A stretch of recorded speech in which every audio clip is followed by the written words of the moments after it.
Alors, Général Chauvency, vous êtes resté avec nous pour le grand dossier. On va aller vers le grand écran avec vous pour un peu comprendre un peu mieux pourquoi ces patriotes sont vraiment incontournables et sont attendus vraiment avec beaucoup d'impatience.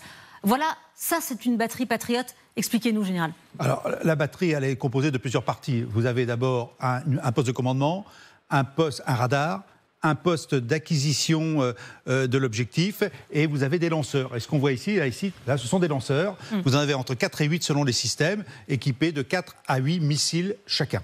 Alors, justement, Donald Trump parlait de 17 patriotes, hein, donc c'était bien ces lanceurs-là, c'est pas 17 batteries.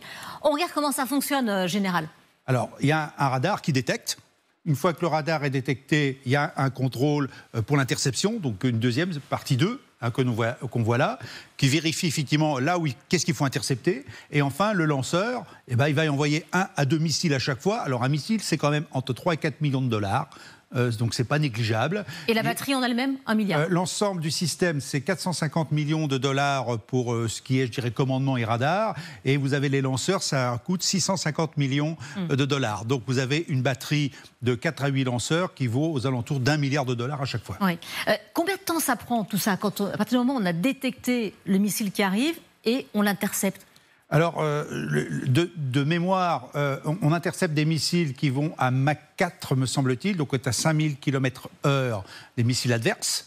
Et le missile est capable d'intercepter, donc il doit sans doute être dans la même vitesse, sachant qu'en outre, comme il y a une détection bien en amont de la batterie, on sait où le missile va aller, dans quelle direction il est, et effectivement, on peut frapper jusqu'à 100 km le missile qui vient vers vous.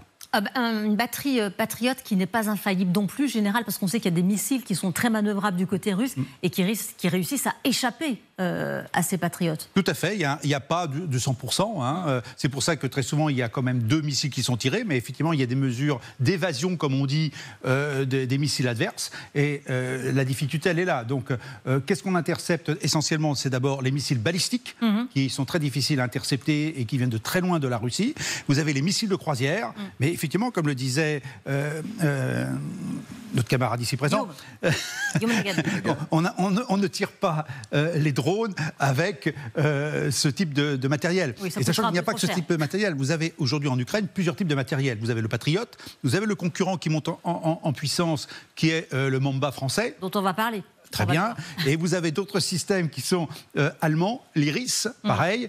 Et vous avez un système norvégien, mais aussi sponsorisé par les Américains, le NAM-SS. Beaucoup de soldats aussi pour manœuvrer cette batterie.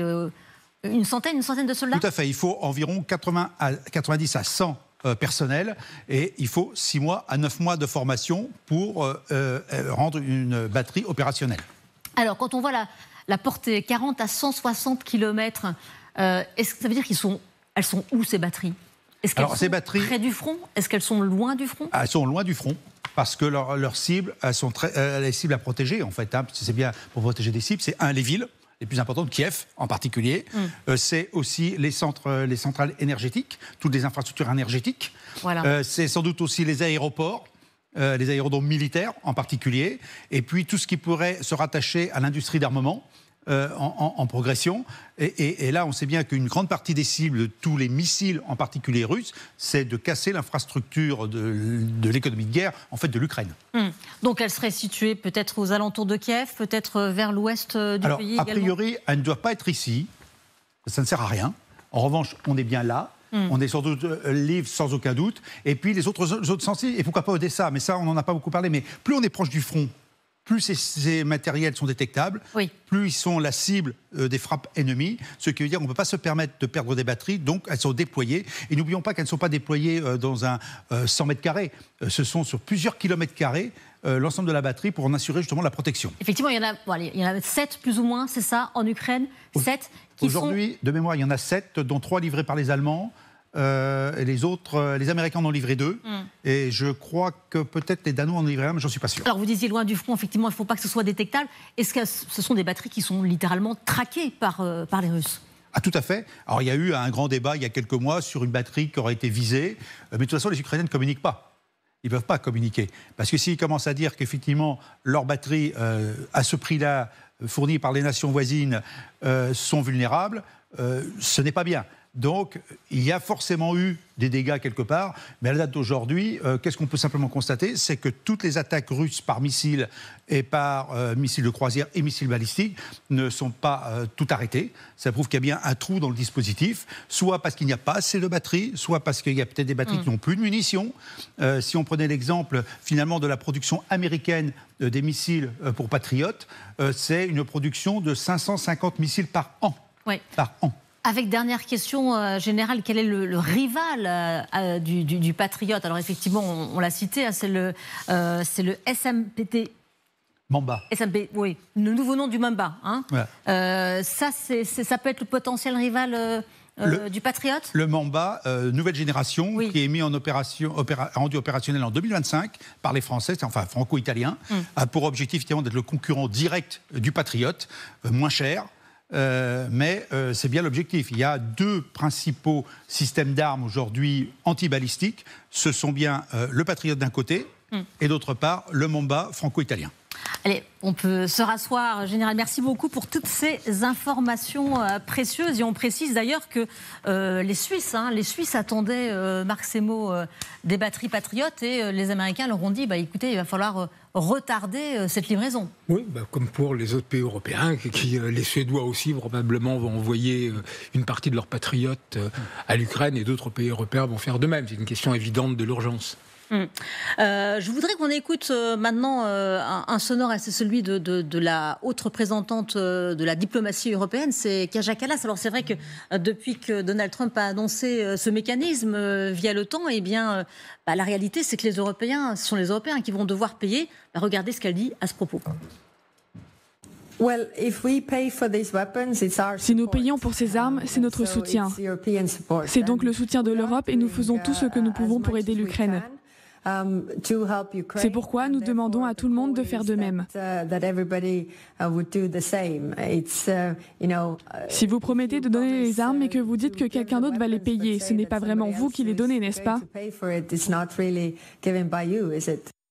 Voilà, Sylvie Berman a la raison, Kaja Kallas. Absolument, c'est du bon sens, mais bon, c'est ce qu'on peut attendre de Donald Trump. Il a dit depuis le début que de toute façon, il ne donnerait rien, que tout lui serait payé. Donc effectivement, ça apparaît comme un don des Américains, puisque c'est eux qui décident, mais ce sont les Européens qui paient. Mais dans l'OTAN, il y a quand même un pourcentage des dépenses américaines. Oui, mais est-ce que c'est l'OTAN c'est ça le flou. Non, c'est qu'on dit... Parce qu'il dit l'OTAN, mais je pense que c'est les pays de l'OTAN. Oui, il veut dire les pays de l'OTAN, parce qu'il existe un organisme d'achat de matériel au sein de l'OTAN, mais qui est destiné aux forces de l'Alliance elle-même. Et ce sont des montants très petits. Hein. Ce sont en fait les parties de l'Alliance qui sont... mises en commun, notamment, vous savez, les avions d'observation, etc. Donc là, je pense qu'on n'est pas dans ce mécanisme-là, mais dans l'esprit de Donald Trump, qui ne va pas descendre dans les détails, c'est juste un moyen... En fait, non, mais c'est intéressant pour lui politiquement, parce qu'il a montré que les nations de l'OTAN, dont les dépenses allaient s'élever à 5%, 3,5 plus 1,5, et ben cette augmentation, elle se traduit pour lui par des achats de matériels américains. Donc c'est aussi un moyen de satisfaire son électorat. Oui, mais effectivement, mais là, il passe un peu pour le sauveur Donald Trump, alors que finalement, il ne paye rien. Hein, America First, tout sera payé. Attention, il dit qu'il ne paie rien. Ensuite, qui ira vérifier qu'est-ce qu'on va payer, qu'est-ce que les Américains vont réellement nous facturer? Vous savez, tout ça, quand même, il y a un aspect déclaratoire. Il est évident qu'en public, il dira que les États-Unis, non seulement n'ont rien payé, mais même ont gagné la transaction. Est-ce que ça sera réellement le cas? J'attends de voir. Par exemple, les matériels, si je suis vraiment très précis, les matériels qui vont être transférés à l'Ukraine sont des matériels qui sont déjà en service. Donc leur valeur marchande, si vous voulez, n'est pas la même que les matériels qui vont arriver des États-Unis, sortis d'usine.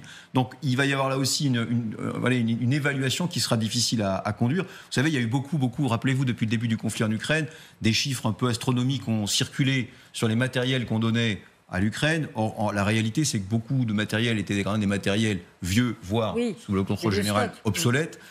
N'empêche que ça faisait quand même bien de dire on donne tel et tel milliard en valorisant beaucoup ce qu'on avait donné. Donc je pense qu'à mon avis, il ne faut pas rentrer dans le détail. Il faut simplement retenir que du point de vue des Ukrainiens qui ont besoin de ces matériels, l'opération est plutôt utile.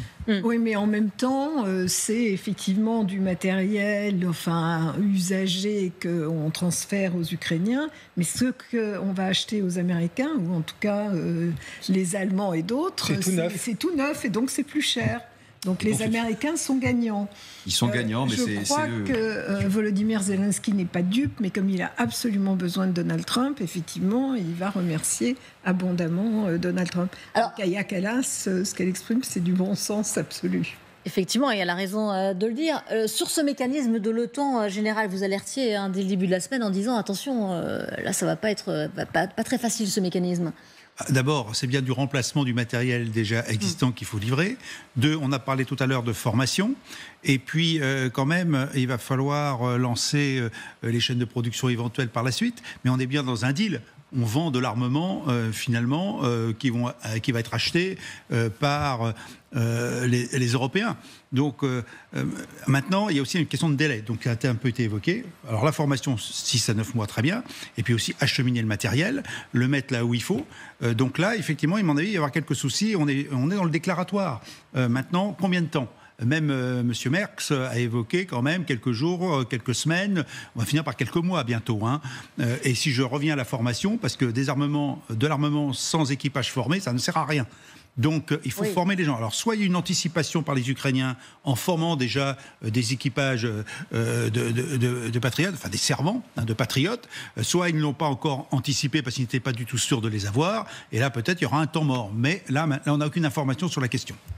Bertrand Galichet. Il y a aussi, je crois, une ambiguïté stratégique qui est entretenue à la fois par les Américains, par probablement des pays européens et par les Ukrainiens sur la livraison de ces batteries de missiles Patriot, parce que, naturellement, il ne faut pas donner un avantage pratique et technique aux Russes. Si on leur dit, voilà, il y a tant de missiles, tant de batteries qui vont arriver à telle date et par tel chemin, pourquoi pas leur donner carrément les coordonnées GPS. Donc, évidemment, il faut entretenir une certaine ambiguïté, un certain flou sur la façon dont les choses vont se passer concrètement. Ce qui me frappe quand même dans ce débat sur la livraison des missiles Patriot, c'est que en accordant ces missiles, finalement, Donald Trump, il laisse, je dirais, une forme de stand-by en permettant à l'Ukraine de se défendre, mais sans lui accorder des armes défensives qui lui permettraient de faire la différence.